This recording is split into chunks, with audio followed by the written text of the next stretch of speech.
Una de las características de quienes hacemos La Señal en esta experiencia innovadora de televisión por internet es la de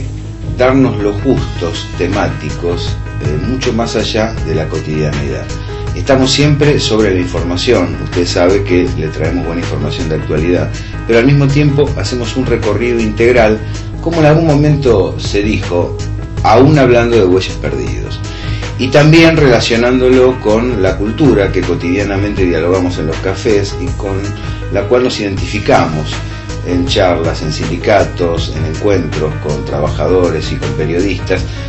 a partir de la cual sacamos conclusiones que nos referencian en el presente también y también enlazan con el trabajo de actualidad informativo que venimos realizando. Por un lado tenemos esta producción, por otro lado tenemos el programa semanal de cable en Telecentro, y por otro lado, para dar batalla cotidiana con la información, estamos todos los días a partir de las 7 de la tarde en Radiográfica con La Señal de manera cotidiana. En ese marco, usted habrá observado que a lo largo de muchos programas recorremos los más variados aspectos de la vida humana, que van desde las informaciones políticas de actualidad, que es lo que está haciendo la oposición, que es lo que está haciendo el gobierno, los datos económicos centrales de debate, la política internacional, pero también muchos aspectos que están vinculados con los anhelos, los deseos, las necesidades, los sufrimientos y también los placeres de los argentinos y de los latinoamericanos. Quería reafirmar esto porque este es el sentido profundo de La Señal. Una de las cosas que uno hace cuando deja de lado los medios de comunicación concentrados, cuando empieza a construir sus propias instancias comunicacionales, es mucho más allá de plantearse absurdamente una competencia directa que estructuralmente carece de sentido. Lo que se plantea es darse el gusto de comunicar de la mejor manera posible lo que anida dentro del corazón de los que realizan este espacio. En ese sentido, uno de los hechos informativos, pero con proyección hacia atrás y hacia el futuro, más contundentes de este periodo fue la irrupción de Elsa Oesterheld en la Feria de Frankfurt, al lado de Cristina Fernández de Kirchner y de otros destacados intelectuales argentinos e internacionales. Para nosotros, para mí en particular, la figura de Héctor Germán Oesterheld es demasiado significativa, muy profundamente emblemática de la creatividad argentina y al mismo tiempo del decurso de los acontecimientos en nuestro país,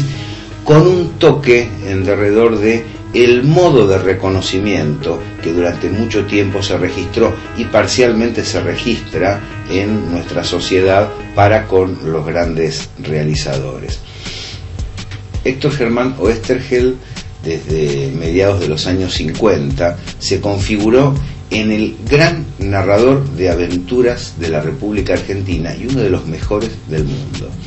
Tuvo una característica, por un lado un ritmo que lo emparenta con la comunicación social masiva, que le permitió desde las ediciones de historieta pública, venta en los kioscos, llegar a pibes, llegar a distintas generaciones con productos que eran comprados regularmente para poder ser consumidos como parte del folletín, como parte de la historia por entregas, como parte de la serie que posteriormente atrapó a los televidentes. En ese sentido, la invención interesante de Héctor Germán Oesterheld fue el traslado geográfico de la aventura. Usted sabe, la aventura en términos cinematográficos y literarios siempre estuvo situada en el norte. El norte del continente es pródigo tanto en historias de cowboys como en historias de guerra, como en historias de detectives o en historias policiales. Héctor Germán Oesterheld trae la mirada de la aventura al sur y le permite a sus protagonistas tener un desarrollo desde aquí, aun cuando en ocasiones la acción esté situada en otro lugar. Pero además, como se trató de un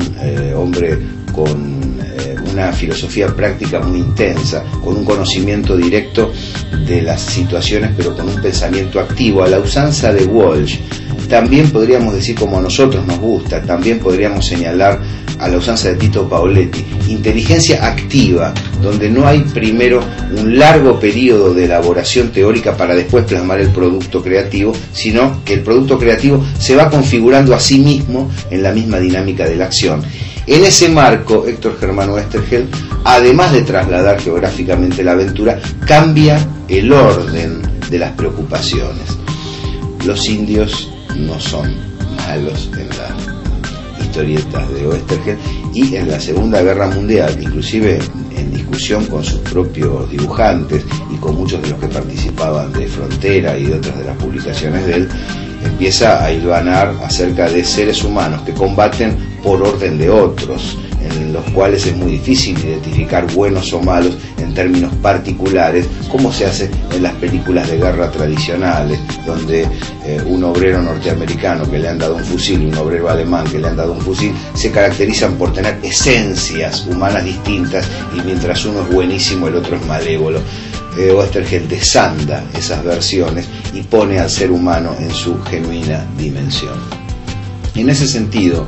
el avance de la aventura complejizada y al mismo tiempo sin perder dinámica ni interés por parte de Oesterheld lo convirtió en el gran narrador de historias potentes, vigorosas y muy atractivas de la República Argentina. Cuando evoluciona su trabajo, cuando se despliega de manera contundente, cuando crece al punto de llevar digamos, su creación a niveles que están más allá de lo que cabía esperar aún en un gran creador, genera El Eternauta. El Eternauta es la historia de invasión extraterrestre más interesante, más maravillosa, más profunda y más atractiva que se haya escrito. Si usted lee El Eternauta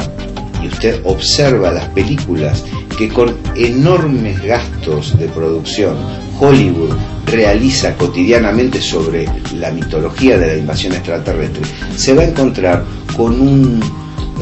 plus a favor de la obra del argentino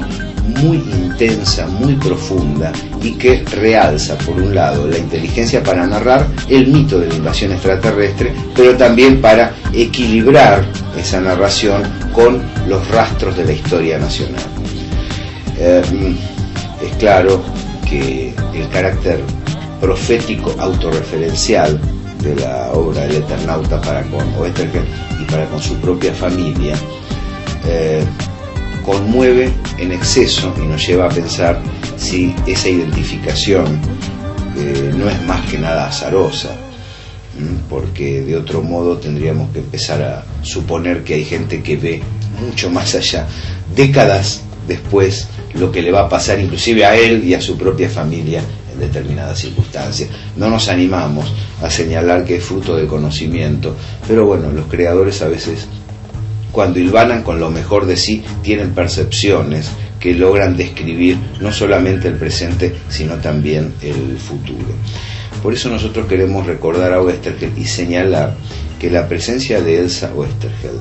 la esposa de Héctor Germán Oesterheld desaparecido, y la madre en estos días que se recuerda la imagen materna en la República Argentina, de 4 pibas que fueron desaparecidas por la dictadura militar, es uno de los grandes reconocimientos que tiene el gobierno argentino, la cultura argentina, la sociedad argentina para con quien fuera perseguido de un modo salvaje, tremendo y sanguinario. Sin embargo, no queremos que esta celebración por la irrupción de Elsa, a quien tantas veces hemos homenajeado los días lunes con Martín García en la agrupación Oesterheld precisamente, que se reúne en el Torcuato Tasso regularmente, desvíe las deudas históricas de la sociedad argentina, y desvíe las deudas históricas del empresariado argentino, y desvíe las deudas históricas del Estado argentino, porque esta imagen que tan grata nos resultó al verla a Elsa, no desactiva lo que ha ocurrido. Para situar la cosa, aunque después en otros espacios sigamos con el análisis de Western, que vamos a recorrer a Bull Rocket, a Necrodamos, vamos a ir a Rollo, vamos a ir a varios de los personajes hace tiempo atrás, mi hijo Lautaro, conocedor de mi afición por aquel legendario dibujito animado Astro Boy, de origen japonés, encontró el fanzine, el cómic de Astro Boy, donde se narraba toda la historia. En un kiosco lo compró y me lo regaló. Y ahí me enteré de cosas que por supuesto iban más allá de la mirada del muñequito que nos apasionaba cuando éramos pibes. Me enteré que el realizador, el dibujante, el creador, el guionista de Astro Boy es un socialista, un hombre mayor hoy que vive con sus nietos. Es un socialista que no se cayó nada. Contrasta con el modelo japonés, con ese capitalismo concentrado y salvaje, critica a la sociedad japonesa, tiene una visión muy dura y muy interesante y profunda. Como Astro Boy, a través de este hombre, generó una explosión del cómic japonés, al punto que hoy es uno de los principales productores de material gráfico en el mundo. Cómo enriqueció notablemente a empresarios y a trabajadores gracias al camino abierto por esta figura legendaria del pibito superhéroe. La sociedad japonesa, el Estado japonés, el empresariado editorial japonés, le reconoce todo el derecho a decir lo que quiera y a vivir tranquilamente con sus hijos y con sus nietos. En la Argentina, el principal narrador de historias, el principal creador de riquezas en el área editorial de la historieta, Héctor Germano Estergel, sobre cuyas ideas, conceptos y aventuras se montaron enormes corporaciones que le permitieron a no pocos empresarios editoriales aún hoy seguir llevando la comida a sus hogares. Fue secuestrado y sus 4 hijas fueron secuestradas, todos militantes del peronismo revolucionario. Son maneras diferentes de reconocer el trabajo en un lugar y en otro,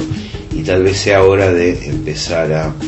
desandar el camino de los profetas del odio que llevó a que Héctor Germano Estergel padeciera estas injusticias, y empezar a valorar la creación nacional en términos estrictos, potenciarla hacia adelante y creer que realmente somos culturalmente un país con mucho para dar, con gran desarrollo previo y con infinitas posibilidades posteriores.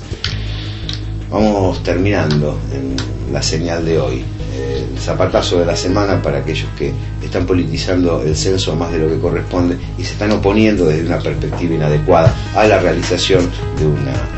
lógica estructura nacional que nos permite entender dónde estamos parados y qué es lo que necesitamos para vivir mejor. Les habló Gabriel Fernández, esto es la señal.